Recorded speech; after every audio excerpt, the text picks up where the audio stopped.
Hey everyone, guess what we are going to make? That's right, ice cream! But before we make ice cream, we're going to learn about the science behind making ice cream. What we know, we've been talking about graduating from school. We know that there are a lot of people graduating from school, whether it's high school or a transition school like Pathways. Many people will be celebrating their graduation.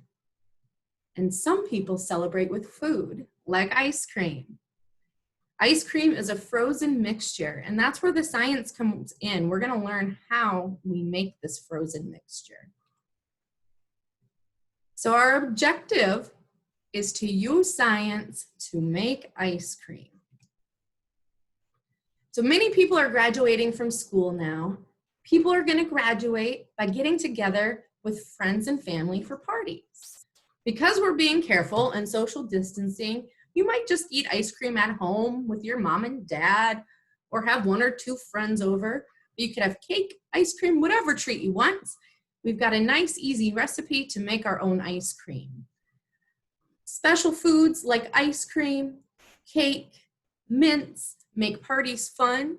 Ice cream is a cold, sweet treat that people usually buy at stores, but you can make your own.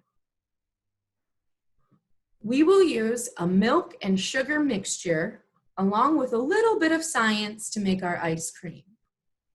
We're also going to need one secret ingredient. Let's see if you can guess what it is.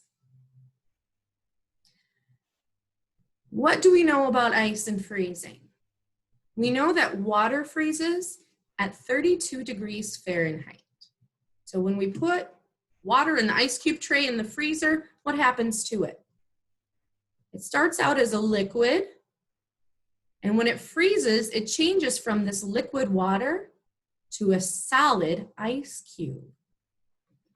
Milk and sugar need to be even colder to freeze. How are we going to do this without making our ice cream a solid block of ice, just like the ice cube? We're going to find out. Here's your first hint. In the winter, our sidewalks get icy and slippery. Who helps shake stuff on the sidewalk to make sure no one slips and falls? Does anyone know what we put on the sidewalk? That's right, salt. We don't use table salt from a shaker. We might use a spreader, or we have some containers at Pathways that we can shake as we go. When we add salt to the sidewalks, the ice melts, but it doesn't refreeze. Even though it's colder outside than 32 degrees Fahrenheit, it stays liquid because of the ice. We're going to add salt to our ice so we can cool our mixture quickly without it turning into a solid. I'm going to show you a quick video to show you exactly how that works. Here, the weather fiends out there waiting for the next big snowstorm, but before the flakes fall, armies of trucks are loaded full of one of the most important road safety tools out there, salt. And along with keeping our french fries on point, salt, like sodium chloride, has actually saved a lot of lives and probably even more fenders thanks to its incredible de-icing abilities. So here's a truck throwing salt all over some wintry road out there. And like everything else in the picture, you can bet that the salt is pretty cold. This begs the question, how can it be that something that isn't hot is melting the ice? Turns out salt isn't actually about melting, it's all about freezing. So the freezing point of pure water rests at 32 degrees Fahrenheit or 0 degrees Celsius. When the temperature of water reaches the freezing point, its normally free-flowing molecules get trapped into organized crystal structures. This is how ice is formed. Salt disrupts this process. Upon hitting water, salt breaks up into two ions, one sodium and one chloride. These two ions then move around and take up space in between water molecules, pushing them apart and frustrating their potential links to form ice. This disruption is called freezing point depression. And so to put this simply, salt lowers the freezing point of water. But there's a limit. Salt can only act as a stable de-icer in temperatures above 16 degrees Fahrenheit or -9 degrees Celsius. And there's also another... So we saw there that Salt helps the ice melt on the sidewalk and stay a liquid. It lowers the freezing temperature of water. So we're going to use salt when we make our ice cream to make sure it is nice and creamy. Ingredients you'll need. You should have a copy of this at home. This is what you're going to need to use to make your ice cream. You're going to need 1 cup of half and half, a half a teaspoon of vanilla, 2 tablespoons. So we've got a big T and a little t. Little t is teaspoon, big T is tablespoon. 2 tablespoons of sugar. You need 2 small or pint-size Ziploc bags.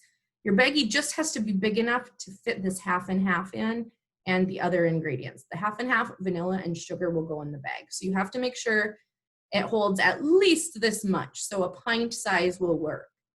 You also need a bigger bag, like a gallon-sized zip-top baggie. You will need ice cubes from your freezer, so make sure you have ice ready to go. You need half a cup of salt. You can use table salt or rock salt or kosher salt. Any of those 3 should work just fine. You'll also need a bath towel and a bowl. And it doesn't list it on here, but what are you going to need to use to measure the ingredients? All right, for the half and half, we're going to need a measuring cup that says 1 cup. Vanilla, we'll need a teaspoon that says a half a teaspoon. If we don't have a half a teaspoon, we'll fill 1 teaspoon halfway full. We'll need a tablespoon to measure the sugar. And then we'll need a measuring cup that has a half a cup, either on a line on the measuring cup or a half cup measuring cup.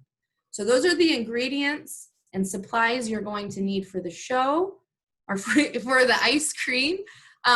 Make sure you have everything ready to go because next time you see me, we're gonna be freezing some ice cream. I'll see you soon.